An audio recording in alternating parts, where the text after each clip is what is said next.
year for these magical months to arrive, and at last, college football is here. Thank you for joining us for our countdown to kickoff. I'm Mark Whiteman. Julie Morris will join us in just a moment. If you're a college football fan, there is no better place to be in the country than right here, packed with powerhouses and seasoned with storylines. After one of the splashiest hires of the offseason, is there an offensive revolution underway in Clemson? And in Columbia, the Gamecocks flip the rivalry in their favor and feel ready to take a leap in year 3 of Beamer ball. The top dog, it's still the Dogs, where Kirby Smart and the back-to-back champs are on the cusp of history, while all across the Palmetto State, programs range from title contenders to reboots and rebuilds. But we kick off the countdown with the Clemson Tigers, who for the second straight year will be one of the last 2 teams in the country to kick off on Labor Day, this time against Duke in Durham. It is no secret that inconsistent offense has slowed Clemson in recent years, preventing the Tigers from the last 2 college football playoffs. So Dabo Swinney said enough and went out of the family to reel in Riley. That is 33-year-old offensive coordinator Garrett Riley, charged with reigniting the Tigers' scoring punch. I think we've got a lot of different guys that are capable of making a lot of plays for us. Continuity and chemistry up front. I think we've done a lot. I think we've accomplished a lot. I think we have a pretty good grasp of kind of who we are at this point in time, but now it's time to go see that on the real field. Obviously all year long we're kind of installing, learning more about our offense, and then finally get to an opponent and you really start learning how do we actually use this offense to go against the defense, and how do we pick from our menu of plays to work against what they're going to do. So 8 p.m. on Labor Day, the first meeting between Tigers and Blue Devils since 2018. Clemson has won the last 5, dating back to 2005. Julia? Mark, a battle of the Carolinas takes center stage in the college football world this weekend. South Carolina is set to take on North Carolina at Bank of America Stadium, where ESPN's premier college football show, College Game Day, will be on site for its first roadshow of the season. Expectations are higher than ever for South Carolina, entering year 3 under head coach Shane Beamer. Coming off an 8-win season and finishing last year ranked 23rd in the country, the Gamecocks are ranked just outside of the AP Top 25 poll to start this year, while North Carolina is ranked 21st. It's the first time in nearly a decade that the Gamecocks are making a College Game Day appearance, while the Tar Heels' last appearance was 13 years ago. So a big opportunity for both sides, and the Gamecocks eager to compete on the big stage. I'd be sitting here lying to you if I told you it was the same as Georgia State last year or Eastern Illinois the year before. Just the attention on the outside. I just did an interview with Jim Rome before I came in here at 1 o'clock, and I wasn't doing interviews with Jim Rome talking about the matchup week 1 last year. And but you love that. You love that. You want to play in big games where you're on a national stage. Every game's big, but this is on a big-time stage against a great team, and we got a challenge on Saturday, and this game we'll see where we're at. So I'm excited to go out there and compete and have fun with the guys. Saturday's primetime game, the 60th meeting between the Gamecocks and Tar Heels. The last time they met was in the Duke's Mayo Bowl in 2021. USC won that game, and the Gamecocks have won 7 of the last 9 matchups. Mark? Nobody's been better than the Georgia Bulldogs over the past 2 seasons, with back-to-back national championships, and now for the first time since 2008, the preseason #1 ranking. Already the first team in the CFP era to win 2 straight titles. Georgia loaded with preseason All-Americans, chasing dynasty dreams in trying to pull off a three-peat, something that hasn't happened in more than 90 years. But if the Bulldogs get back to the mountaintop again, it will be with a new quarterback in Carson Beck and a new offensive coordinator in Mike Bobo after Todd Monken departed for the NFL. Kirby Smart, very much a day-by-day kind of guy, not talking three-peat, telling his team, you don't inherit standards, you set them. I just don't think you can make it about that, because the minute you do that, you open yourself to distractions, added pressure. What if it doesn't happen? What are you playing for? I mean, there's just so many things that I just don't believe philosophically in doing that, because what the previous two teams did has no bearing on this team. Say about him as a freshman. Though Beck takes over at QB, Smart has been impressed by his younger options at signal caller. Gunnar Stockton and Brock Vandegrift wants to see them continuing to grow throughout the course of the season. Julia.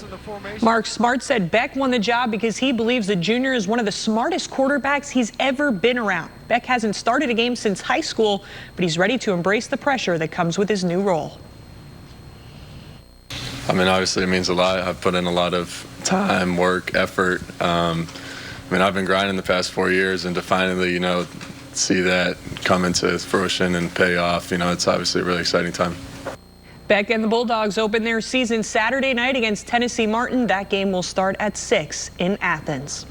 Well, still to come tonight, Clemson's given the keys to Cade, how the sophomore quarterback has prepared for his first full season in the spotlight. But when we return, after their most successful season in nearly 20 years, the Furman Paladins are pushing for even more, while Wofford embraces a new identity under a new head coach. You're watching Countdown to Kickoff on WYFF 4.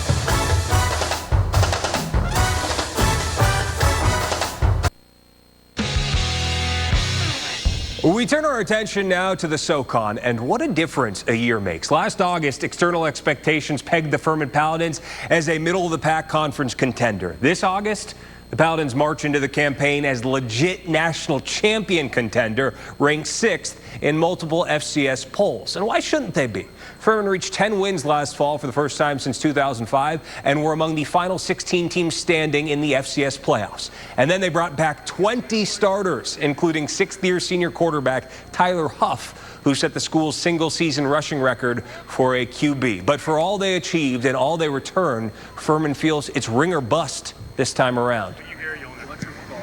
We got some guys. We got some pieces that we needed to replace, and I think we got the the right pieces of the puzzle to go and help us win this championship this year. Obviously, SoCon championship. That's the thing that we let slip out last year. But really, SoCon championship, we got to win the Natty. I mean, the expectations are too high to not win that. Huff eyeing an even more explosive offense alongside his Purple People, starting tomorrow night at Paladin Stadium against Tennessee Tech.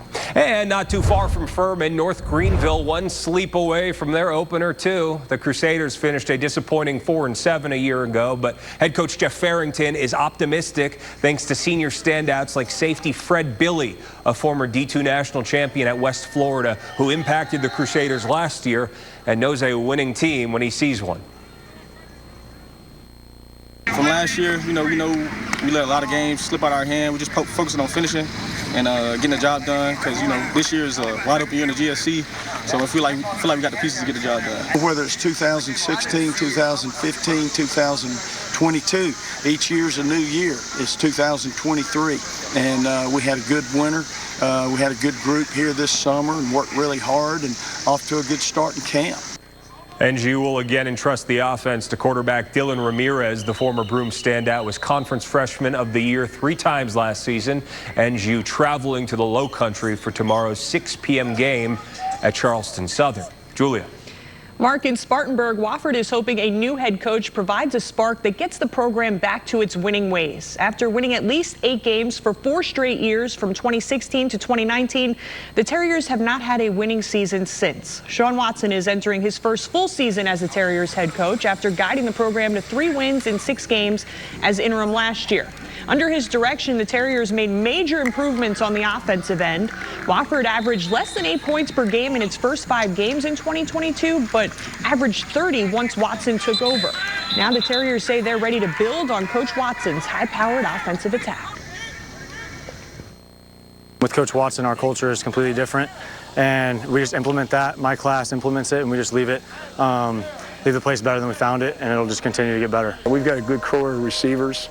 And got a great group of tight ends, got good backs, so we should be able to throw the ball. We just need to do a great job running it now. Wofford will head to Pittsburgh for its Week 1 matchup. That's familiar territory for Watson. He was the Panthers' offensive coordinator and quarterbacks coach in 2017 and 2018. Erskine is preparing for its 4th season as a program after a 2-9 campaign in 2022. The Flying Fleet graduated 35 players from last year's team, so they'll rely on youth more than they have in previous seasons. Head coach Shap Boyd hoping his players trust the process of building this program. as a coach, I'm looking at it. I can see progress from week to week to week. I just have to make sure our players can see that progress from week to week to week. And sometimes that's not going to be measured in wins and losses. Obviously, we expect to win, but there's more to it than that. You know, and our time to win will come. Erskine opens the season on Saturday at Allen University in Columbia. Mark? All right, still to come, there's a new head coach in Conway, while the winningest coach ever at another Palmetto State program embarks on his final ride. And it is Cade Klubnik's team now at Clemson, but he has no shortage of dudes around him to help jumpstart the Tigers' attack. Julia's conversation with the quarterback when we return on Countdown to Kickoff.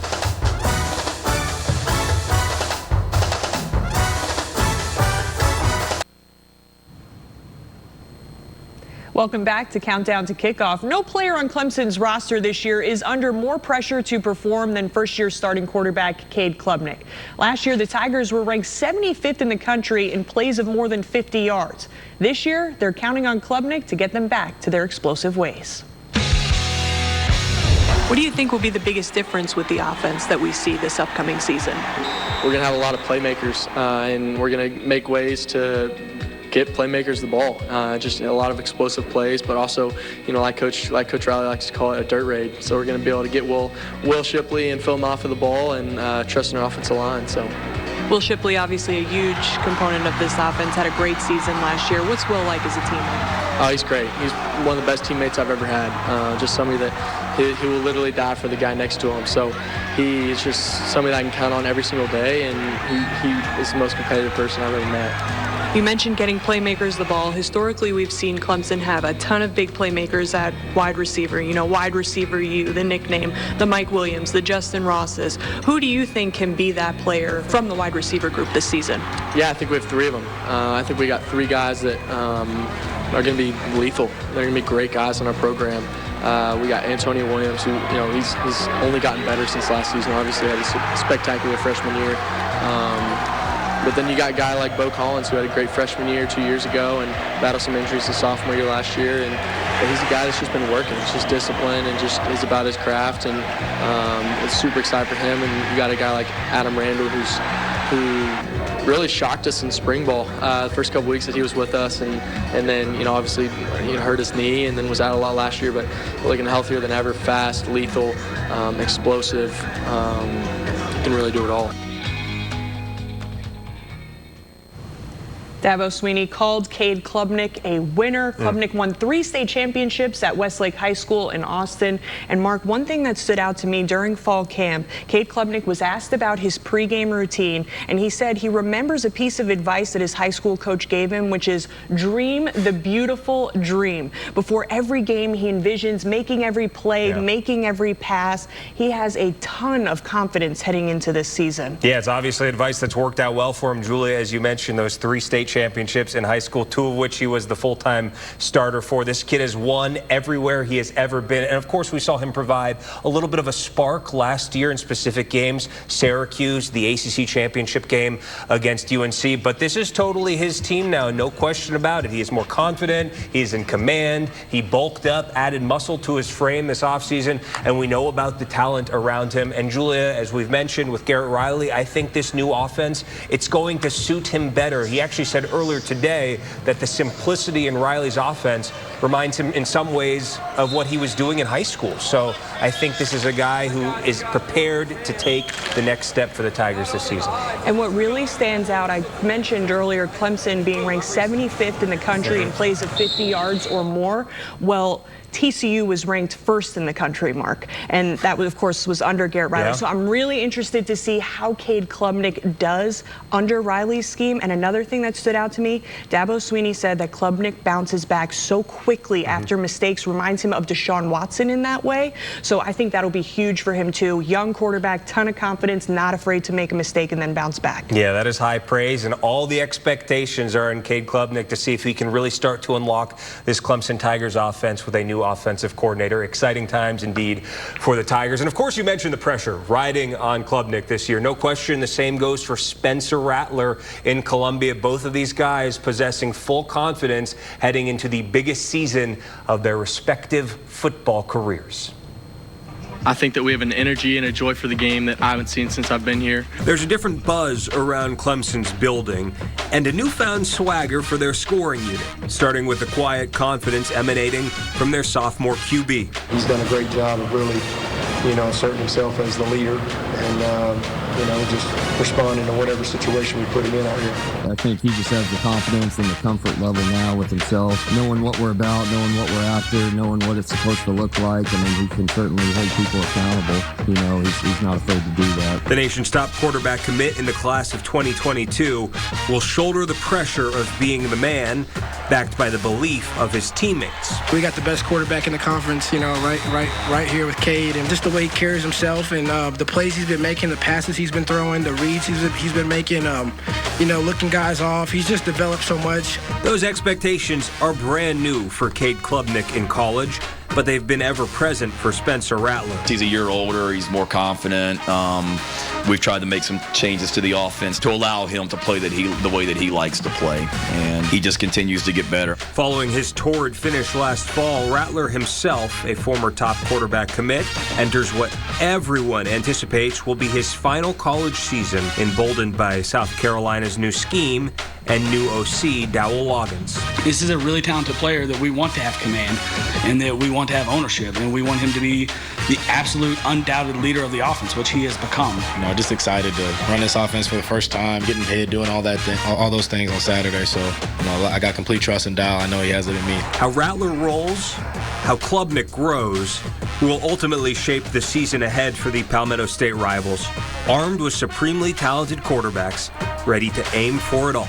Coach Rooney tells us all the time, confidence comes from preparation, and we've been preparing for a while now. So we're ready to go for it. I'm looking forward to it. I'm ready to go. I'm ready to go.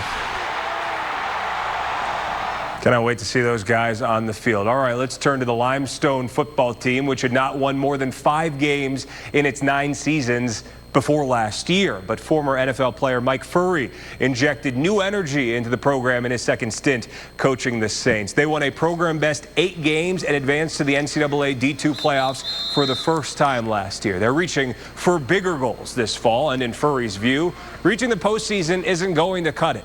There's a new standard for the Saints, and he wants total buy-in from his guys. Our guys last year when we walked off that field against West Florida, they said there was a new standard around here a little bit. Some of the guys that have been here before, and I think now they realize that when we first got here as a full staff, our standards been like this from day one. Now there's just a belief in that standard. The Saints return 17 starters and open the season tomorrow night at the University of West Georgia. Julia. Mark, the Presbyterian Blue Hose are looking to take the next step under head coach Steve Englehart. After a disappointing 1-10 start to his tenure in Clinton, Englehart says he's noticed more of a buy-in from his players in the spring and summer months heading into his second year at the helm. He's hoping that buy-in translates into more wins this season.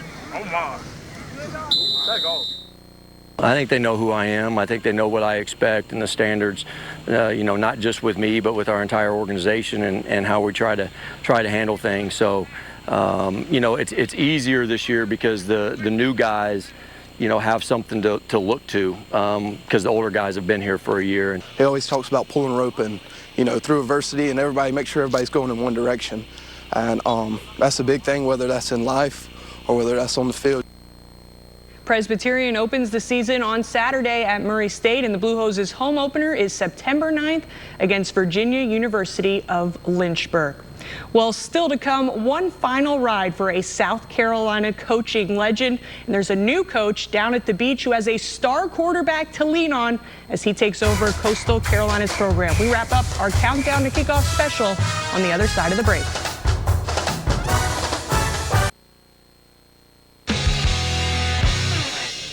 Welcome back to Countdown to Kickoff. This year will mark the end of a remarkable run for a South Carolina coaching legend. South Carolina State head coach Buddy Pugh announced last week that he's retiring at the end of this season. This season is Pugh's 22nd leading his alma mater. He's the program's all-time winningest coach with more than 145 wins. He's also won 2 National Coach of the Year awards and 2 National HBCU titles. Pugh thought about retiring after last season, but after his team went 3-8, he had a change of heart. We didn't have the best of seasons last year, and I wanted to go back through another year. I didn't want to leave that way, so I want to try to give ourselves an opportunity to finish on a high note. SC State opened its season this past Saturday, falling to Jackson State in its opener. Mark? Let us shine a light on the Shants. Coastal Carolina entering a new era following the departure of head coach Jamie Chadwell, who led the program to previously unseen heights, multiple 11-win seasons, and their first ever bowl victory. So now it is Tim Beck's time in Conway.